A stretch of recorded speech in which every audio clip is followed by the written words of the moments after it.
Hello friends, super magic રસોઈમાં મિત્રો હું આપનું સ્વાગત કરું છું। આજે હું લીલું લસણ અને સૂકું લસણ કેમ સાચવવું એનો રેસીપી લઈને આવી છું મિત્રો। તો તમે છેલ્લે સુધી સ્કીપ કર્યા વગર મારો વિડીયો જોજો અને તમને ગમે તો લાઈક કરજો, શેર કરજો અને સબસ્ક્રાઇબ કરવાનું ભૂલતા નહીં। પહેલા મિત્રો આપણે સૂકા લસણ વિશે જોશું। મિત્રો આપણે લસણ ને લીલા લસણની ને સૂકા લસણની પેસ્ટ તો આપણે બનાવતા જ હોય છે, પણ લાંબો સમય સુધી સારી નથી રહેતી અને આપણે જો ફ્રીજમાં રાખી તો આખા ફ્રીજમાં સ્મેલ બેસી જાય છે। તો એના માટે આપણે લસણ કેમ સાચવવું ને એ હું તમને બતાવવા જઈ રહી છું। તો મિત્રો એમાં જો આ રીતે મેં 500 લસણ લીધું છે। આ સૂકું લસણ અત્યારે આપણે એપ્રિલ મહિનામાં નવું લસણ આવે છે ત્યારે આપણે આ લસણ ભરી શકીએ છીએ। તો એમાં શું કરવાનું હોય છે કે આપણે આ જે લસણ હોય છે ને એને આ રીતે તમારે ભાંગવાનું છે, કળી છૂટી કરવાની છે। ઉપરનું જે લેયર હોય ને એને આ રીતે આપણે અલગ કરી નાખવાનું છે।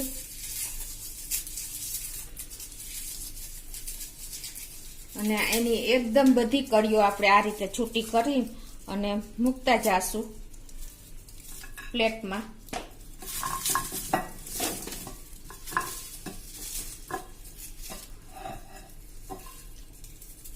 આ રીતે તમારે એનું ઉપરનું લેયર ન નીકળે ને કળીનું એ રીત ખાસ તમારે જોવાનું છે। જો આ ટાઈપની તમારે પેલી ખરાબ કળી હોય ને એ કાઢવાની છે।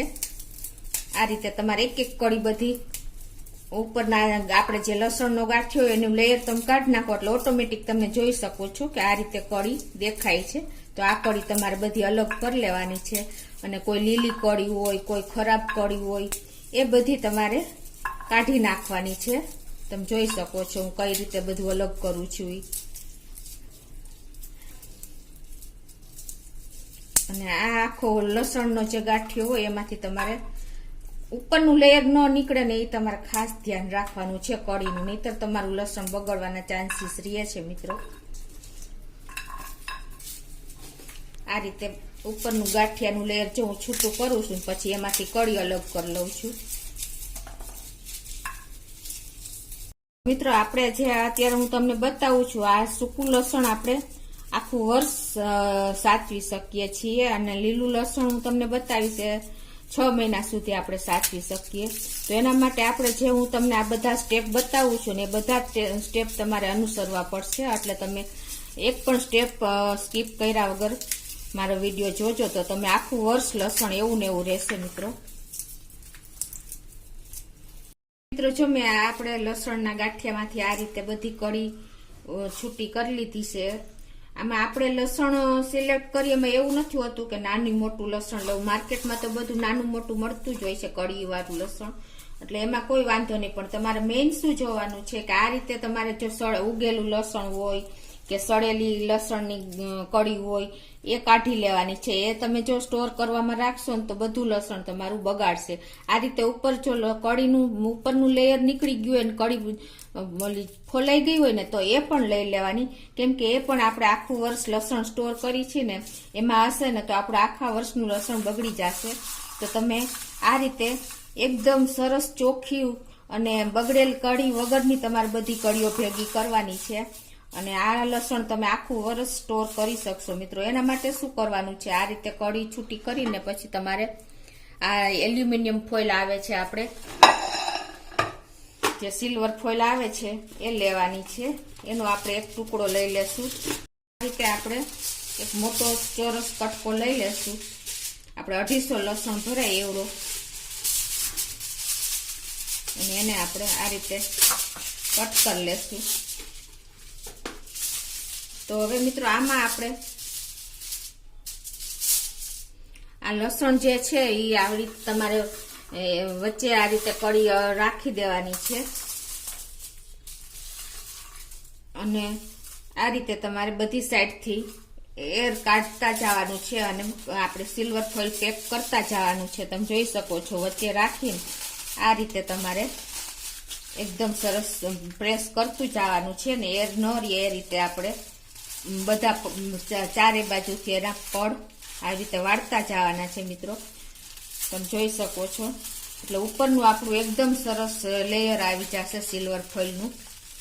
તમને એમ થશે કે આપણે એક સાઈડ રાખીને જો કળિયું મૂકી તો સિલ્વર ફોઇલમાં જાજુ લસણ સમય, પણ મિત્રો એમાં શું થશે કે આપણે કળી જે હોય છે એ એકદમ તીક્ષ્ણ હોય છે, તો જો તમે એ રીતે કરશો ને તો તમારે તીક્ષ્ણ કરી હોય છે એટલે ઉપર હોલ થઈ જશે સિલ્વર ફોઇલમાં.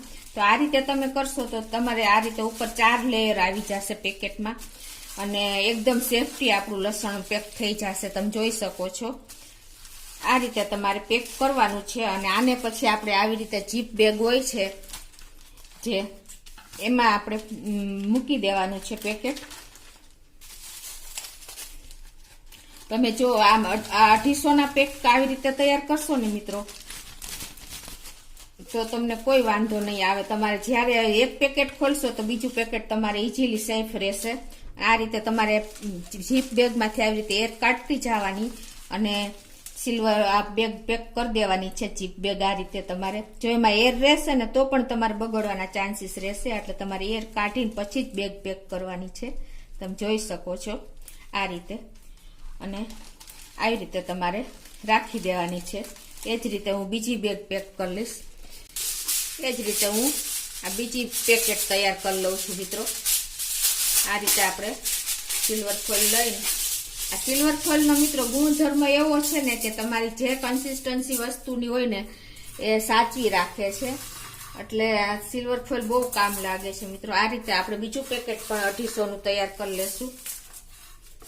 તમારે જો જાજુ લસણ હોય તો તમે મોટા પેક પણ તૈયાર કરી શકો છો, પણ જો નાના પેક હશે ને મિત્રો તો તમને બહુ ઈઝી પડશે. તમે એક પેકેટ ખોલો તો બીજી પેકેટમાં એર ન જાય, એટલે આ તમારે ખાસ નોટ કરવાનું છે.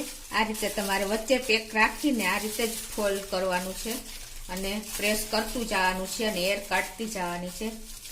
એર અંદર ન રહે, એર ટાઈટ જ આપણે બોક્સ આ સિલ્વર ફોઇલ પેક કરવાની છે. લસણનું જે બંધારણ હોય છે ને એ સિલ્વર ફોઇલ જાળવી રાખે છે મિત્રો, એટલે આપણું લસણ આખું વર્ષ બગડતું નથી અને એવું ને એવું રહે છે. એ જ રીતે મેં 250 ગ્રામનું બીજું પેક પણ તૈયાર કરી લીધું છે, તો એને પણ આપણે આવી રીતે જીપ બેગમાં પેક કરી દેવાનું છે. એર કાઢતા જવાનું અને આ રીતે આપણે પેક કરી દેશું. તો આ મિત્રો આ લસણ આપણે આખું વર્ષ બગડશે નહીં અને આપણે ફ્રીઝરમાં સ્ટોર કરવાનું છે. હું તમને બતાવું પછી. હવે એ જ રીતે આપણે લીલું લસણ તમને બતાવું છું. લીલા લસણમાં આપણે જો આ ઉપરના છોતલા આ રીતે ઉતારી લેવાના છે. ઉપરનું જે લેયર હોય એટલું કાઢવાનું છે મિત્રો, અને એને આપણે આ રીતે ઉપરનું જે હોય રૂટના ભાગ એ પણ કાપી લેવાનું છે આ રીતે. તમે જોઈ શકો છો. અને જ્યાં સુધી એનો હાર્ડ એકદમ ટાઈટ ભાગ હોય ને એટલો રાખવાનો છે. બાકી બધા આપણે પાંદડાને પણ કટિંગ કરી લેવાના છે મિત્રો આ રીતે. આ જો આ એનો વ્હાઈટ ભાગ છે, કડક ભાગ, એટલો જ રાખવાનો છે. આ રીતે હું તો બધી કળીઓ તૈયાર કરી લઉં છું.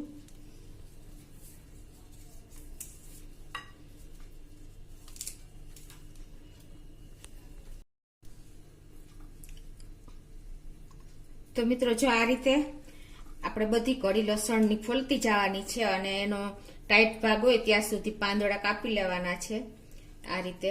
તો મેં એ રીતે બધી તૈયાર કરી લઉં છું. અને એના પાંદડા પણ મિત્રો આપણને સૂકવીને પાવડર બનાવીને કામમાં આવે છે, અને રૂટીન ઉપયોગમાં પણ તમારે જો કટિંગ કરીને ઉપયોગ લેવો હોય તો પણ થઈ શકે છે. તો એ જ રીતે મેં બધી કળીઓ તૈયાર કરી લીધી છે લીલા લસણની. હવે એને આપણે આ રીતે સિલ્વર બેગ લઈને એમાં સિલ્વર ફોઇલ લઈ લેવાનું છે આ રીતે, અને પછી એને આપણે આ રીતે અંદર પેક કરવાની છે.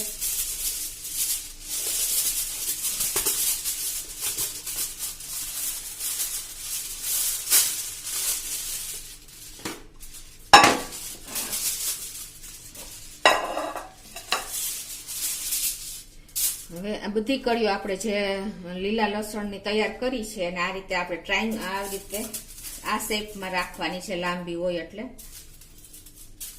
અને એને આ એક સાઈડથી આ રીતે તમારે ફોઇલને વાળી દેવાની છે અને એર કાઢીને અને એને પ્રેસ કરી દેવાની છે આ રીતે. તમે જોઈ શકો છો. પછી એને આપણે આ રીતે વાળતું જવાનું છે અને હવા કાઢતું જવાનું છે અને રોલ તૈયાર કરતું જવાનું છે મિત્રો. અંદર હવા ન રહે એનું તમારે ખાસ ધ્યાન રાખવાનું છે. આ રીતે તો જ તમારી આ લસણ, લીલા લસણની કઢી 6 મહિના સુધી એવી ને એવી રહેશે, બગડશે નહીં મિત્રો. તમે જોઈ શકો છો આ રીતે આપણે કઢીનો બંચ વાળી લેવાનો છે, લીલા લસણની કઢીનો, અને એને આ બે સાઈડથી આ રીતે વાળી દેવાનો છે. અને એને પણ તમારે આવી રીતે પછી હાથેથી પ્રેસ કરીને જે એર હોય એ કાઢી નાખવાની છે અને એને આપણે આ જીપ બેગમાં પેક કરી દેવાનો છે.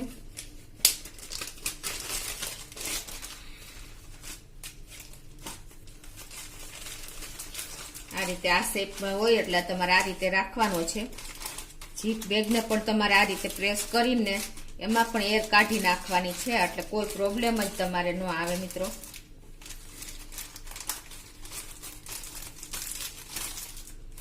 અને જીપ બેગ પેક કરીને પછી તમારે એને આ રીતે એનો પણ રોલ વારી લેવાનો છે મિત્રો.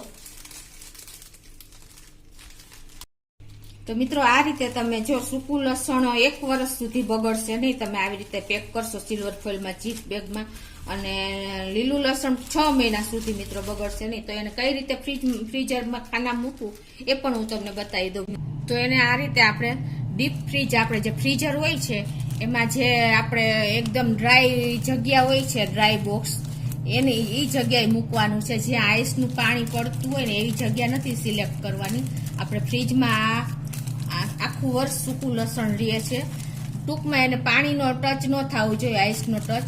આજે એક પ્લેસ એવી આ ડ્રાય પ્લેસ ફ્રીઝરમાં આવે છે મિત્રો. બોક્સ હોય તો બોક્સ આપણે આવે છે મોટા ફ્રીજમાં, નાના ફ્રીજમાં આ રીતે ડ્રાય બોક્સ ઓપન આવે છે. તો આ રીતે તમે એને આખું વર્ષ સાચવી શકો છો મિત્રો, ફ્રીઝરમાં રાખીને. ફ્રીજમાં રાખશો ને તો વાસ બેસી જશે. આ રીતે તમારે ફ્રીઝરમાં રાખી દેવાનું છે. આ રીતે તમારે જો લસણનો ઉપયોગ કરવો હોય ત્યાં તમે એક પેકેટ કાઢીને ઇઝીલી તમે ઉપયોગ કરી શકો છો. તો તમને મારો વિડીયો ગમે તો લાઈક કરજો, શેર કરજો અને સબસ્ક્રાઈબ કરવાનું ભૂલતા નહીં.